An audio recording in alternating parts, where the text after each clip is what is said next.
Hey guys, welcome back to the shop. My name's Adam. Working on another S&S for you, and I got quite a few things to show you this week, and I think you'll like it. I do have some machine work that I've done this week on a small motorcycle wheel. I had to machine an adapter plate for a sprocket for it. That job belongs to my friend Glenn, the computer guy. Something that I've had of his for a while, never got around to it, so I wanted to go ahead and get that pulled out, knock it out, and get it back to him. So that'll be this week's machining project. We got a little bit of lathe work and some mill work, and I think you'll enjoy it. So we've got some viewer appreciation mail that showed up this week, a few boxes. I've also got a few other new tools that I got recently, and I want to pull those over and share them with you. And I've also got a surprise for my friend Tom Lipton. So Tom, stay tuned, man. I got something for you I think you'll really like. So one more thing I'm going to mention is next weekend I'll be hitting the road again, going on another road trip. And this time I'm not going east, I'm going a little bit west. And I am going to pick up a new machine. A new machine to me. It's not new, it's old, but it's a new machine to me. And I'm getting really excited about this. I'm looking forward to picking it up and getting it in the shop and showing it to you and putting it to work, really. And I don't want to talk about it in this video. I figured I would just kind of wait and get some footage of everything and share you in another video. My friend Gil is going to ride with me. We're going to go together and go up there and pick it up, come back, and hopefully get it unloaded and get it in the shop. Going to visit, this belongs to another fellow YouTube machinist, and once you see the video you'll know who I'm talking about. So stay tuned for that later on, and we'll share the new machine that's coming. Alright, so that's about it for this episode. I'm going to go ahead and get to some viewer mail and all these tools and stuff like that, and I hope you guys enjoy. Okay guys, let's go ahead and jump into this viewer mail, and I got some new tools and stuff to show you. So as you know, if you watch my videos, I went and visited Keith Rucker a couple weekends ago, and in one of his videos he showed some tools that he bought, and he showed these general telescoping gauges. I told him I would love to have them if he had no interest in them. So he handed them over when I went and seen them a couple weekends ago. And they're in good shape. And what I'd done, they had gotten a little bit dry. And okay, sorry about that. As I was saying, this set of telescoping gauges was in good shape. They were pretty dry. They had just a little bit of rust on them, and I haven't done any polishing, but what I've done was I pulled them all out, and I've got a bucket of WD-40 that I'll throw stuff in sometimes and just let it soak. So that's what I've done with these. I dropped them down in my little can of WD and let them soak, and I want to go over them and try to polish them a little bit, clean them up. They're not bad, but they do have a little bit of surface rust on them here and there, but they're still in fine shape and they work good. And this is the single-legged telescoping gauges, and this is my favorite style to use. I've always liked the feel of them, and I've got a set of these in the Starrett brand, and I use them all the time. That's what you usually see me use. So I really appreciate Keith letting me have these. Thank you very much, Keith. And I'll put them in my box, and we'll put them to some use. So we had a couple there at the museum with us that came and helped out. Very nice folks. Their names are John and Patty Dunn, and they gave me some items to bring home, and they also gave Keith Rucker some stuff, and he's already showed his in his last video there. And so they gave me some of the same stuff. We got either a bronze or copper hammer here made by Hackett. Never been used before, still brand new. So very nice hammer to bring into the shop.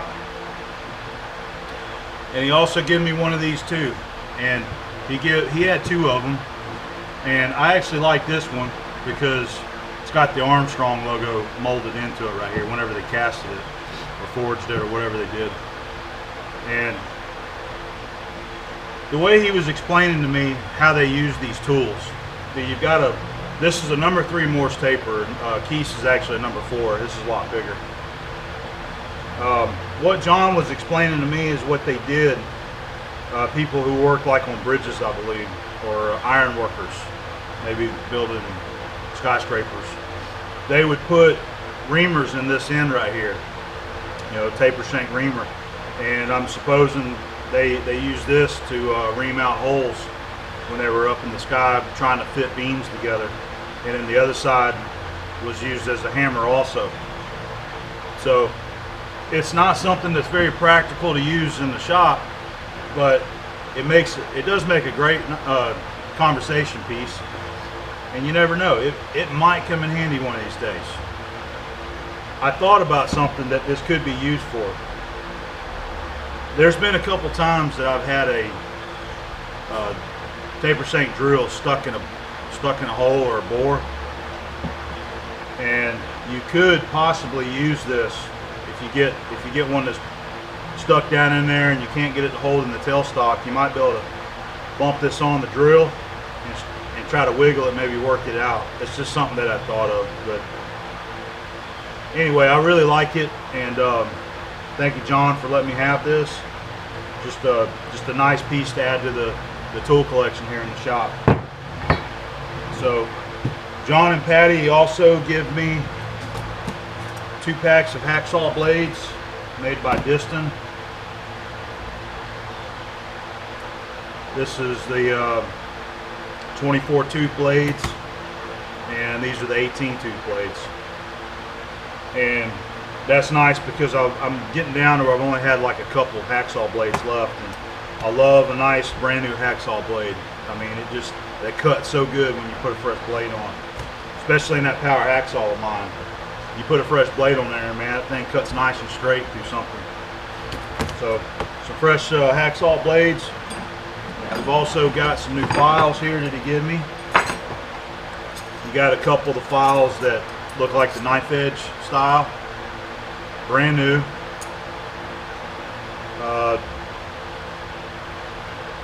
I don't remember what brand they are. It's a little hard to read. Made in Sweden. The round files are made by Johnson. I can read that one pretty good. We got a couple round files. Very nice. And the last thing is got a bag here that's got a couple of pulley style taps. I believe these are 1/4 28. Yes, got a 1/4 28.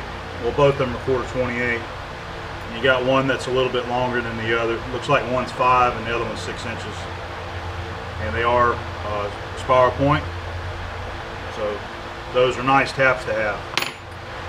We also got a pack of Cleveland drill bits here.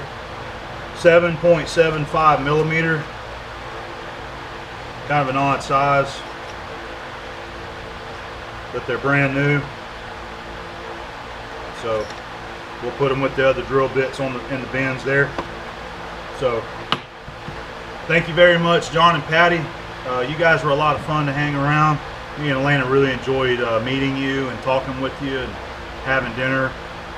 And thanks for the tools. And keep me in mind if you find some more goodies, okay? Send them my way, I'll take them. Okay, next little box here. This comes to us from our buddy Outside Screwball, Chuck Bomarito, out in California. And he sent me 3 of these Pilot Super Color markers. We've got blue, green, and red. These are, I was reading earlier, these are made in Japan.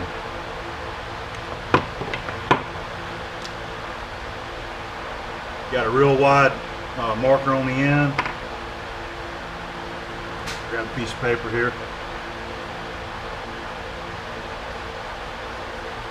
And Chuck showed these in one of his videos recently. He picked them up somewhere local to him, and everybody's kind of gotten used to using the blue Sharpies. Even me, I've got a Sharpie that I keep around here and use. So these are real nice, and you can cover a wider area with these, with the felt tips on these things. So very nice pen. So thanks to a lot, Chuck. Thank you for sending them to me. I really appreciate it, and we'll use them. All right, so here's a sort of a little quickie job that I've got to do, and this has been on my backlog for quite a while now. I think I had it since last year, but this belongs to my friend Glenn. He's the one that built my computer, and you can find him on YouTube at Duckman Cycles. I've talked about him before. So this is off one of his little bikes. I think it's some kind of little motor scooter, moped thing. And what he did, he changed the engine in it. All right, so this is the original setup, like this. This sprocket went on here, like so. But he's having to run a different chain and a different sprocket. So this is the sprocket that he's wanting to use on this. So I got to mount that sprocket on here. But the trick is, it's got to mount the way the alignment is on the chain, is that this sprocket actually has to mount flush where the face of this sprocket is. So this face here of the hub is where the side of the sprocket has got to mount up to. So I've got to do a few things here. He brought this to me thinking I could use that, but I'm not going to try to cut all this out and do some drilling on this. What I've got is I cut a piece of steel. I think it was 3 3/4 round. I've got to turn it to 3 1/2 diameter, and I've got it in the lathe now. I'll show it to you. I've already drilled it and bored it to fit this register here, and it'll have to be drilled for this bolt pattern. Okay, and then the next thing I'm going to have to do is I'm going to have to bore this sprocket so that it will fit this diameter of the hub, where it'll slip down over that. And I'm also going to have to put a new hole pattern in this, because these 4 holes are too close. They're too small of a bolt circle to clear this this hub right here. So the piece that I'm making, the little flange part, will have this hole pattern. It'll bolt here, and it'll also have another hole pattern to where we can bolt this sprocket up to it, and it'll be sitting flush with the face right here. So that's what I'm working on today, and I'm going to try to get this knocked out for Glenn. So here's the piece I'm machining. I've already got a jump start on it. I cut it off, I faced it and bored it on one side. I got to flip it around and make another face cut on it to clean it up, make it flat. And then from there, I've actually got to machine this OD, so I'm going to see if I can fit it on an expanding mandrel. Turn the OD down, and then we'll go to the milling machine and do some drilling. Alright, I'm getting ready to chuck this back up because I need to face it to a 1/4 inch thick, and I can't push it all the way up against the chuck like this because the jaws stick out too far. So I'm just going to use a quick setup trick right here.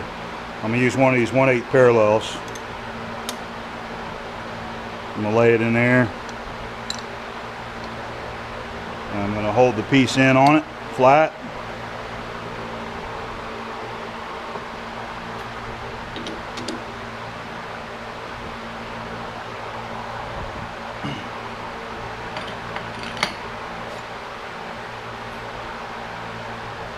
Okay, it should be there. Let me check my jaws. Okay, that looks good. Don't have to worry about bumping it. Got about a 1/16 to come off of it still.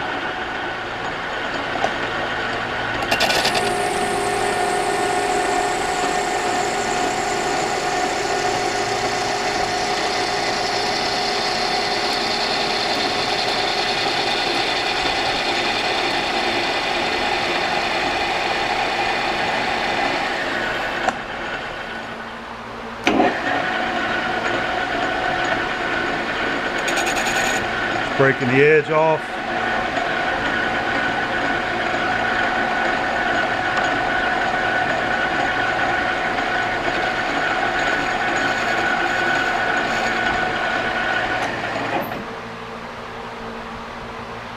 Okay, there we go. I got that flange set up on this expanding mandrel. I was just trying to bust through it quick without spending a bunch of time on it. And this is a quick way to hold that ID and turn it. But it's just, there's not a lot of area to hold, so I'm risking this part trying to spin on the mandrel. But I got her bumped down pretty tight, so I'm hoping that it'll hold. So we'll see. Let's go ahead and make some cuts. See if it'll hold on there.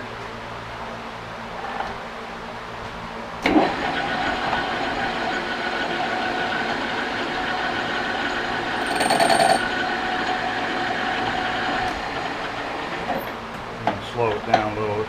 This is 4140. It's pretty good stuff.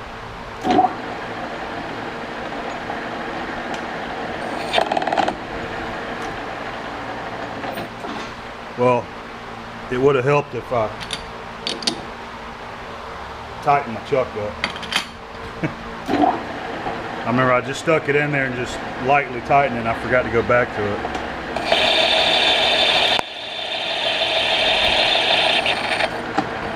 Look at that.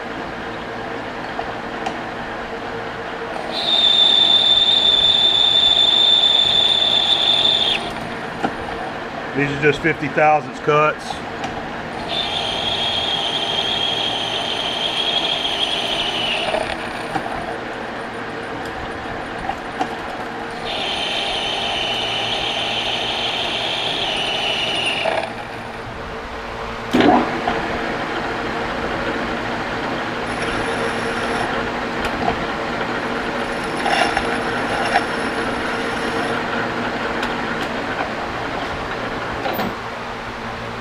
Okay, feels good. So he left me another little nice surprise on this. It had a broken bolt in one of these holes, so I just took a little nut and stuck down on there and welded it up, and I've been letting it cool. It looked like it was full of red Loctite. That might have been why it broke off. Let's see.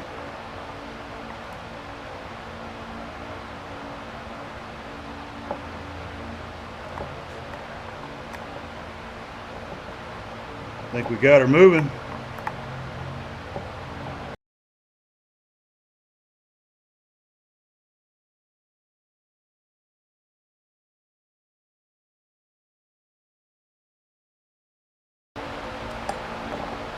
Okay, there we go.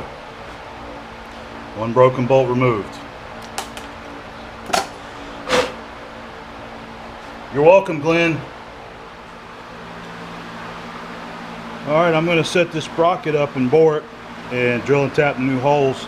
And I want to show you a setup I'm going to use using the Kurt vise instead of clamping it straight down to the mill table.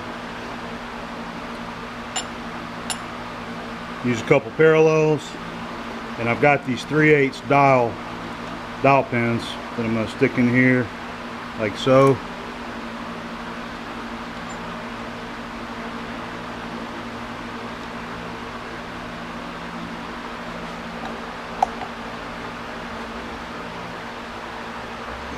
Alright, got her clamped down nice and tight, and that's holding nice and square. Work good.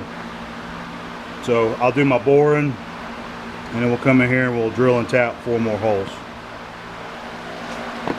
Alright, going to use the little coax indicator.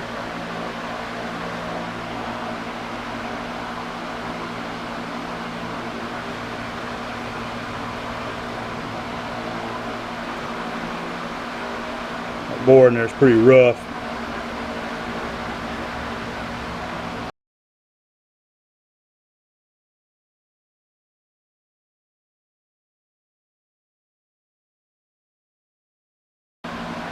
Alright, that looks close enough for what we're doing here. I'll lock the table and get the board head set up. Well, I was going to use my Criterion boring head for this job because I had never showed it to you before, but I ran into a problem. But anyway, here's my criterion. This is it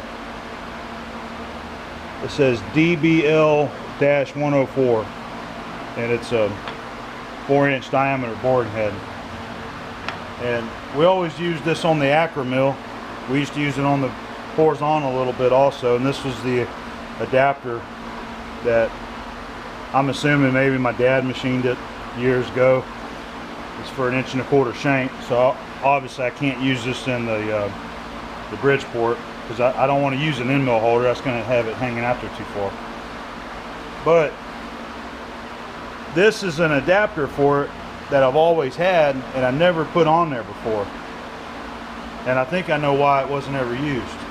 So it goes on there fine, even though it's got some pipe marks on there. But as I'm turning that, you can see it moving a little bit as it's screwing on.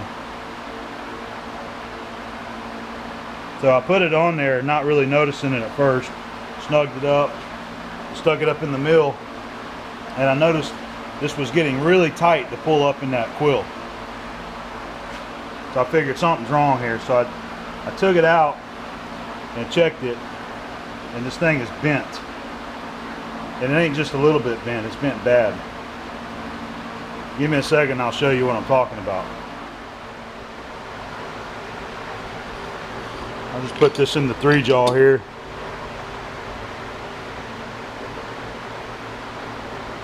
I know it won't be perfect, but it's going to give us an idea of what it's doing here.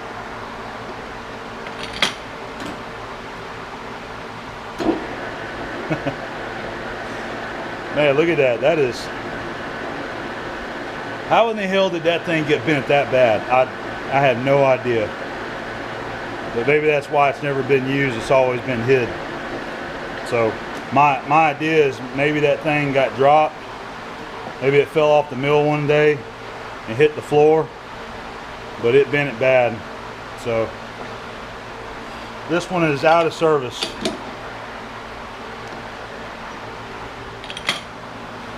Alright, I got my small boring head set up using a 3/4 bar with a high-speed steel tool bit, and I've got everything set. Just going to make a little cleanup pass, and we're going to 2.460.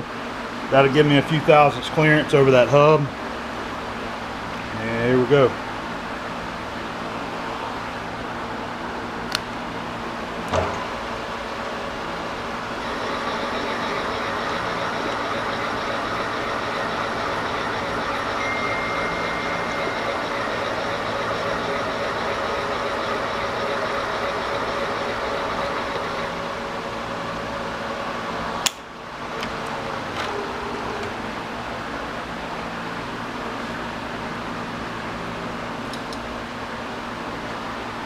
Alright, that seemed to cut nice. I don't think it's any kind of hardened steel or anything like that.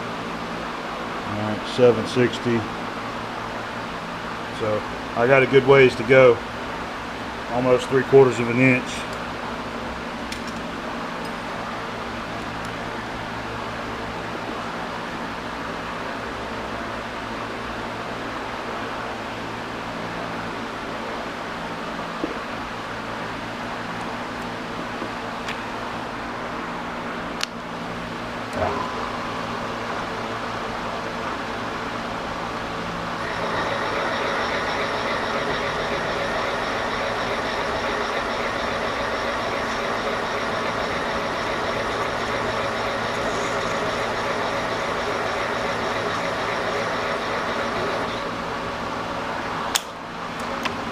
Alright, that was a heavier cut there, so I'll just keep kicking away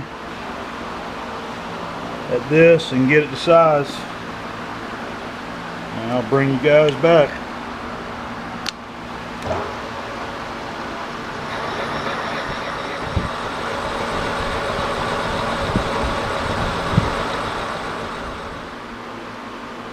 Alright, I read a 459 right there. I thought I seen a 460, so I know that's going to work, so I'm going to call it there. So alright, let me get reset up and got to do a little drill and tapping now. What I'm going to do is come in here in 4 places. We're going to drill a tap an inch and a quarter 20 hole. I got this little guy here if I need to clear these pins. Little adapter that I made. Alright, so I got to move it down for the first hole.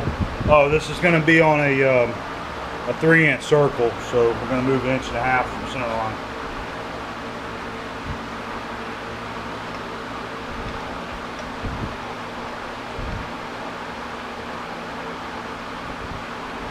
Alright, there's 1.5 inches.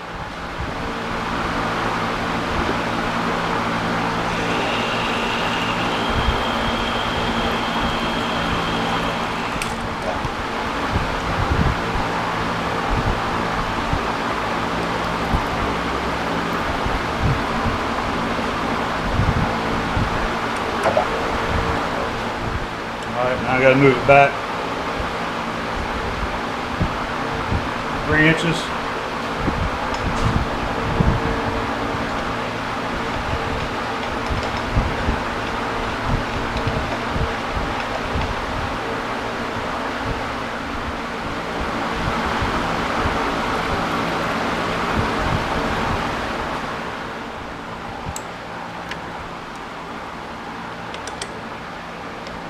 Okay, finally got the sprocket ready. Now the only thing I got left to do is to chamfer it, which I could have done it with the boring bar, but I'm just going to use my hand scraper when I pull it out and scrape it. So, alright, this part's done. We just got to do some drilling on the plate now. Alright, we're going to take our first look at the sprocket here. The way it's going to fit.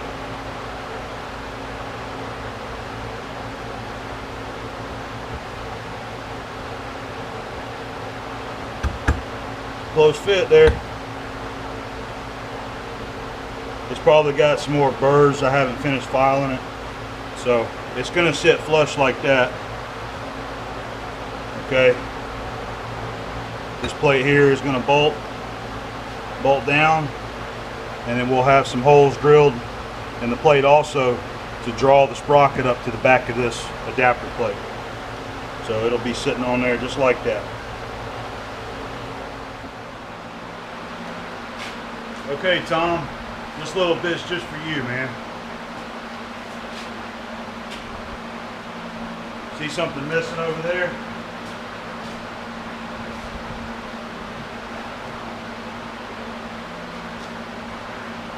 There's the old way guard that was falling apart and nasty. Let's throw it in the trash. It's finally coming off the machine.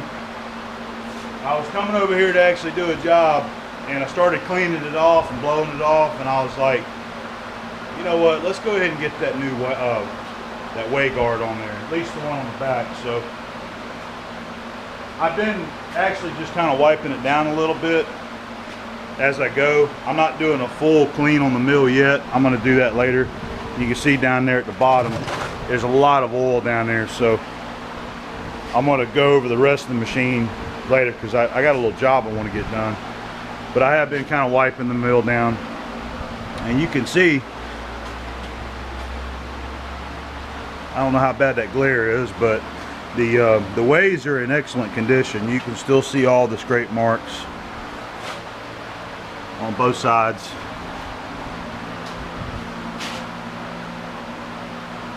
So the way guard has actually done a great job of protecting that.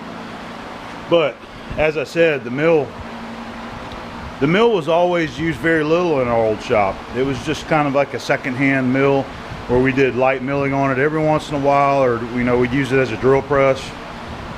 So it's seen a lot more use since being down here in my shop than when it used to be at our old shop, actually. So yeah, here's the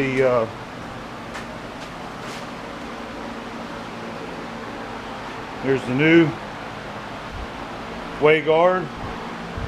So I'm going to come over here and get that sucker installed.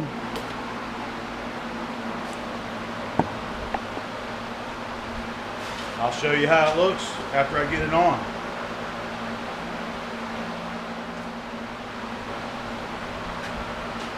Well, there you have it. I've got a clean milling machine. I went ahead and decided, since I was wiping the top off, I'd go ahead and get down there and get that really nasty base wiped off, since I was going at it. So it's I've got the machine cleaned up finally. And we've got Tom's way guards mounted on it now. These are the ones that came from Inco, and they bolted on perfect. You got 2 screws at the bottom here where it slips in, tightens up, and then you got 2 at the top. So I'm assuming this is a copy of the Bridgeport style, because that's what I've always assumed, that this do-all is an exact copy of a Bridgeport mill. It looks like it anyway. So yeah, that was completely cruddy and nasty down there. It took a lot of scrubbing to get that stuff off. Like I said, I wiped it down. I could have done a little bit better here and there, but you know what? I'm happy with it here. I do need to clean this up a little bit more, wipe that grease off. So, all right, I got a fairly clean milling machine again, and we got fresh way guards on there. And by the way, I've got one for the front also, but I like to put my mag bases right here. So I don't think I'm going to be mounting that one on the front side, just because I'm used to sticking my little mag base pancake indicator right here and using it all the time. And if I have a way guard on there, I'm not going to be able to do that. All right, so I guess that's enough for that. I'm going to set up my super spacer, and I got to do some drilling. Alright, so we're back on the adapter plate that I'm making for the Sprocket. I've got to put 2 sets of hole patterns in it. The inner hole pattern, we're going to have 6 holes on a 50mm bolt circle.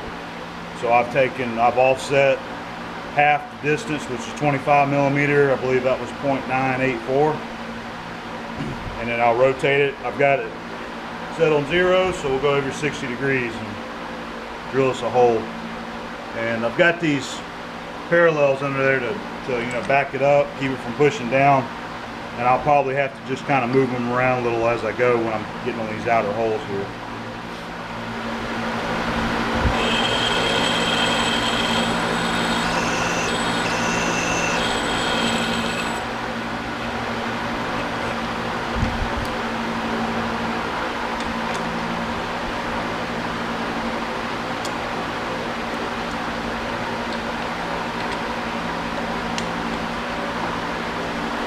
Okay, start out on 0, so we're going to rotate 60.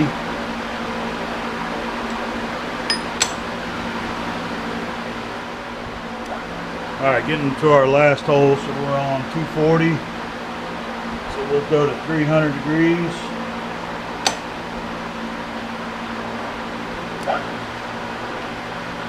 This will be our last hole, and then I'll bring it back to 0. And we'll start another hole pattern after this one. Okay, so that's 300 degrees. We're going to take it back to 0. Alright, that's 360. And what I'm going to do, we're on a 50mm bolt circle right now. I believe I took 984 from the center. So that's right at 1 inch. So I'm going to continue to move the table over to 1.5 inches.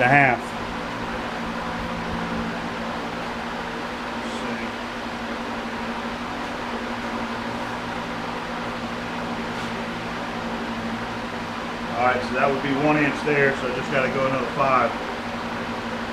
2, 4, 5. That's 1.5 inches. From the center, we'll make a 3-inch circle.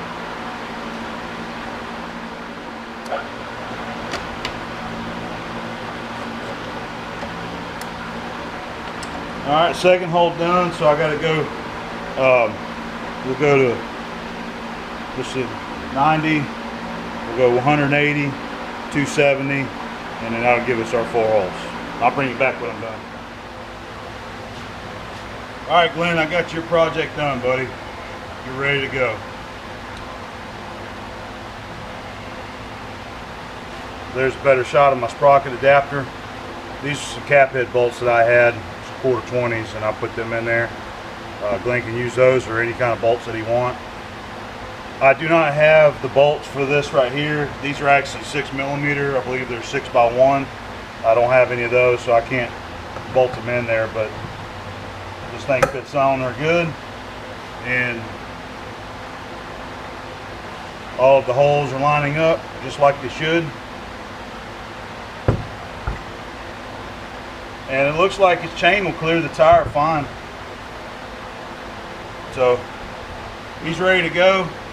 And like I said, I don't remember what kind of bike this goes on. It's a little, one of them little motor bikes. It's got like the little, like a Briggs and Stratton type motor on it.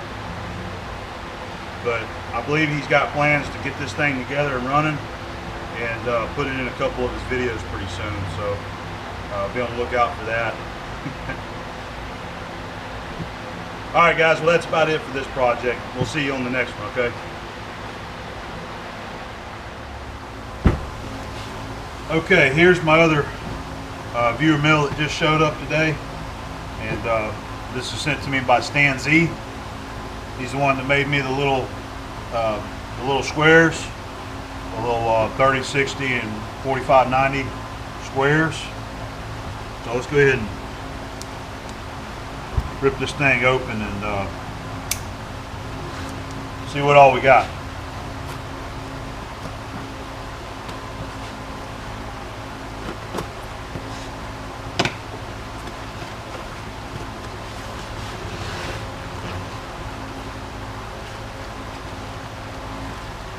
Okay, there's something for the master.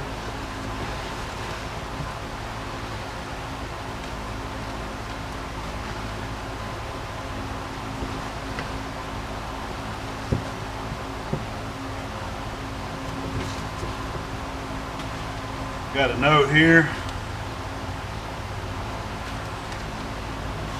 Okay, it's called the Florida Machinist Survival Kit.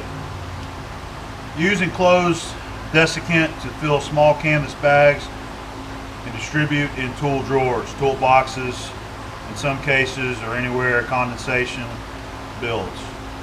When desiccant changes from blue to pink, spread on cookie sheet and bake at 250 till dry, then reuse. Your friend Stan Z. Okay, so something that I wasn't expecting here. We got all kind of goodies in here. It says reamers, reamers, reamers, reamers,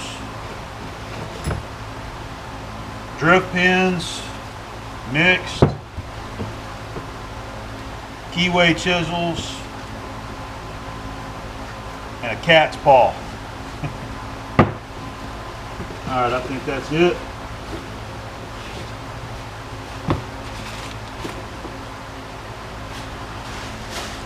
Alright, so there's that stuff, and the little bags from McMaster, the desiccant to go in. So let me go ahead and open up all this stuff and see what it is, and I'll bring it back. Alright, here's a shot of all the goodies that Stan sent me. And he's got a lot of really nice stuff here that I wasn't expecting. So we'll start off on this tray here.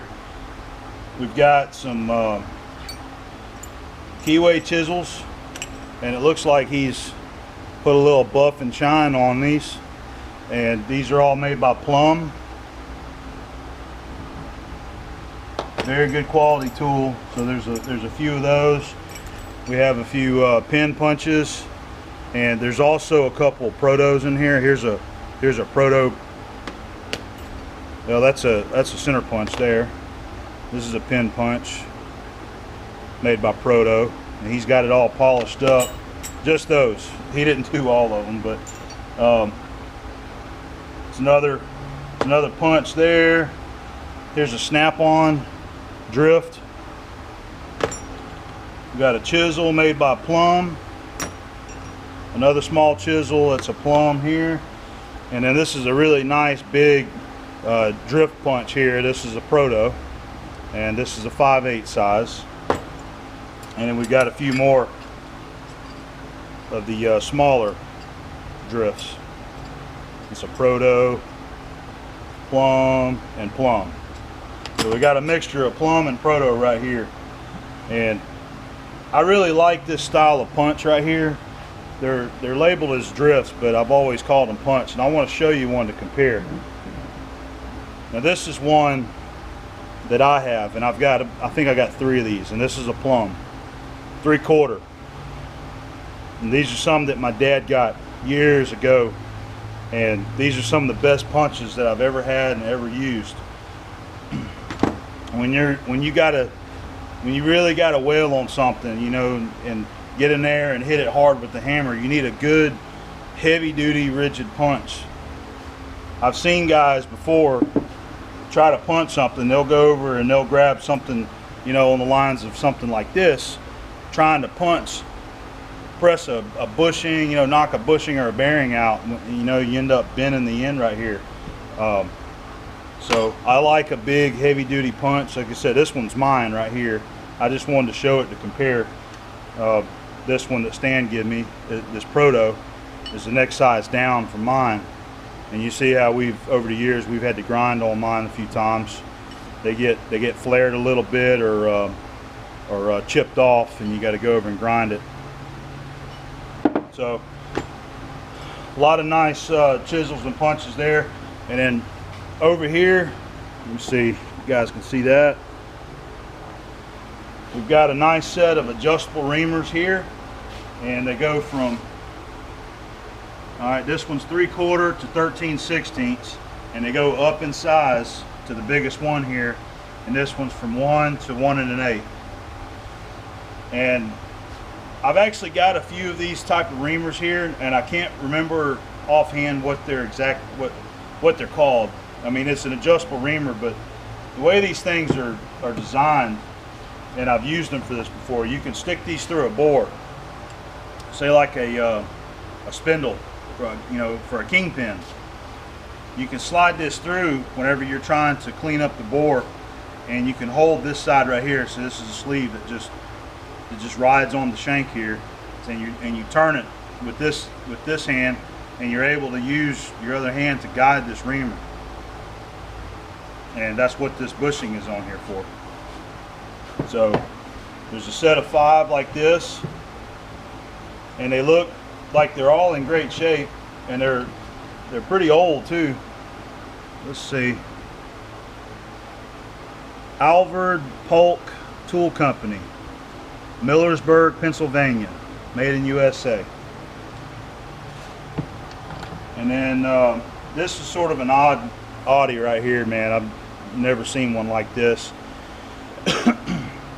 And this one is, I measured it, it says 845 on it, and that's actually about what the flutes are measuring, is 845 thousandths. I think this one's kind of maybe a specialty tool it was made for a certain purpose there. All right, and then we have over here, there's 4 more of the adjustable blade reamers. Now these don't have the extra handle down here on the end. And I believe these are pretty old too. This one says Mirror Ream, trademarked, Samuel Hocking and Son, Lancaster, Pennsylvania, patented, I think it says December 08. 1 1/16 to 1 3/16. So that's the all the adjustable blade reamers right there. And then we got 2 more tools right here. I really love this thing. Now this is another tool made by Plum, and it's a little pry bar, and I believe this is what a lot of guys call a Johnson bar. You can get in there and do some prying with that. And I don't know, it looks like Stan did a little bit of polishing on it. It feels nice and slick. That's a really cool tool. I don't have anything like that, so thanks, Stan. And then we also got one of these pry bars here that he called a cat's paw. You can get in there and, you know, use this to do some prying and picking up. And they're also useful to, sometimes you got a bearing up close to something. If you've got two of these, you can get in there with a couple of these and kind of pry that bearing away from the shoulder to where you can put the clamshell around it to pull it off there. So the cat's paw is made by Proto. So another nice quality tool. So we got a lot of really nice stuff right here. And Stan, I just gotta say, man, you went out of your way with all this stuff. You didn't have to send all this to me, but thank you very much for thinking about me and sending it my way. And you know, I'll put this over here in the cabinet, and hopefully we'll be able to put these to use and see them on camera one day for you. And thanks again for this stuff right here. You know, this is something that I've never really messed with before or thought about, so I'm definitely going to heed your advice and try this out. I'll fill these bags up and I'll put them in the toolboxes and the cabinets wherever they need to go, and I'll try it out and see what it does, man. Hopefully that'll help with some of this moisture problem that I have. So thanks very much, Stan. I really appreciate it. Thanks for all. These are great tools. So I don't know, man. Thanks very much. I'll have to I'll keep you in mind and see what I can come up with for you, okay?